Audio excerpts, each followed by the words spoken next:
So let's go into our browser and click refresh, and we should, yeah, there we go. So now what we've got is a textual representation, or an image representation of our text by using these functions that I've already mentioned. So really it's quite simple. If you remember these functions, remember what they do, and also remember the parameters and in which order they go. It hasn't taken me long to learn this. You do forget after a while and you have to sort of refer back to things, but it's generally pretty simple and you get quite a neat output.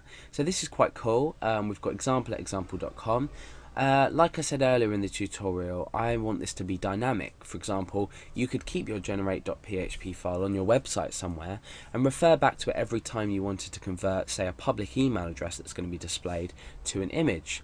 So you want to make this the static variable that we've got here more dynamic. So we want to take user input, or input that's going to be processed through our code eventually.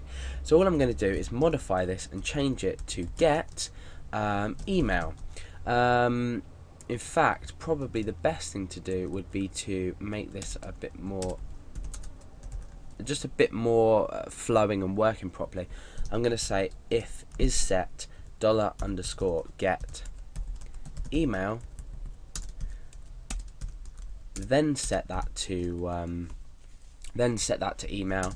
Otherwise, I want to say echo. Oh no, sorry, I don't want to echo. No. I want to say email equals no email specified. Okay, so what's going to happen now is we're going to check for this get variable, and if so, we're going to put it into the email variable that's going to be used by our program. So we're now working with more dynamic input. Otherwise, the email is just going to equal no email specified. So let's go onto our generate.php and just hit refresh. No email specified. So now what I can do is I can specify the email here, and I can say email equals example, or say example at phpacademy.org, just so we've got a bit of change going on, and you can see that that email address is now written out.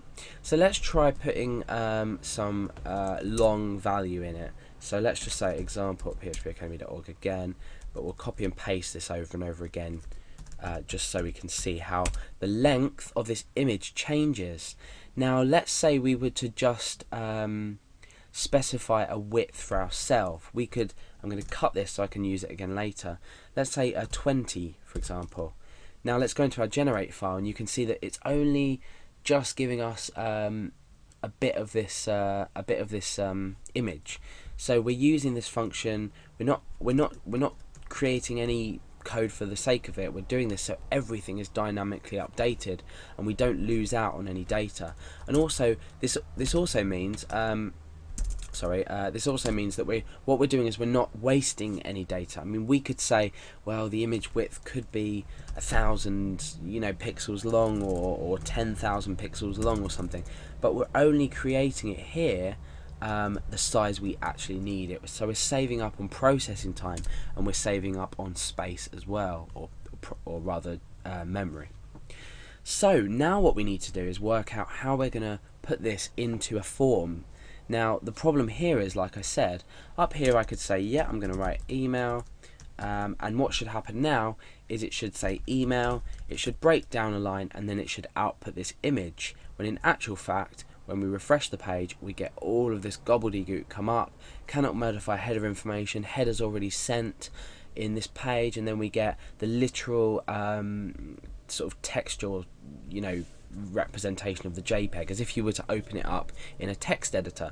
So this looks a massive mess at the moment, and we also can't put output within our code. So I could say, well, after the header, then we can say email and then a break. But if you refresh, you see that nothing comes up now, because you've ruined the content of your page. This content type is image JPEG, it's nothing else, no text, nothing. We're just outputting an image and that's it. So how do we go about doing this? Because the image now exists as a PHP file. If you look in here, we're essentially dealing with what's a dynamic JPEG. We've got generate.php, and we've got an argument after here, or an input variable after here.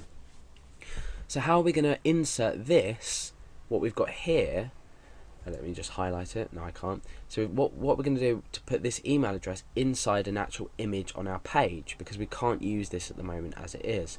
Well, that's where index.php comes in, like I mentioned earlier. I'm going to set up a profile page, if you like, with exactly how I do it normally. So, well, I wouldn't do it normally like this, but let's say we've got name, and that equals some dynamic value, so it could be Alex. Then we'll break down a couple more times and we'll say email. We'll break down. Now what we want to do is we want to output this image from generate.php in here. So how are we going to go about doing that? Well, we're going to create an image like we would in oh sorry, not double equals, an image like we normally would in HTML, and we'd normally say something like image.jpg here, or email.jpg or something. But what we can actually do that you might not already know is we can insert the contents of a file in here, and because generate.php is being processed as an image type, it will actually pick up inside image source as an image itself. So what we can do is we can say generate.php, and what that's going to do now, obviously we haven't specified an image, so this part of our code is going to take action. So let's go ahead and refresh the page, the index page this time, not the generate.php page. So index.php, you can see that we've got name, Alex, and an email, no email specified. So now inside image source, we can now start predefining post or using get variables. So I'm now going to say email equals Alex or example at example.com. And we can refresh, and you can see now we're on our index page, everything's fine, but we now just have a graphical representation of an email address. Now, just a few notes. The whole purpose of this tutorial was being able to create some text as an image in order to maintain some level of security on the website, so this email address cannot be obtained. Now let's go ahead and look at the page source. And you'll see that we've got this image source equals generate.php, email equals example at example.com. Now there lies a problem in our method because it's flawed. What we actually have now is a text representation of our email address still existing in our code. Now there's a couple of ways that you can solve this, and I'm not going to do it, but I'm just going to talk about it briefly. If you've dealt with databases and retrieving values from databases, what we could do is we could say email equals, and we could maybe supply a user ID here instead. Now that user ID might correspond to a value in a database in which an email address is stored. In fact, let's go ahead and quickly make an example. We're going to need to connect to our database, but if you've already looked at that, you should be comfortable with this.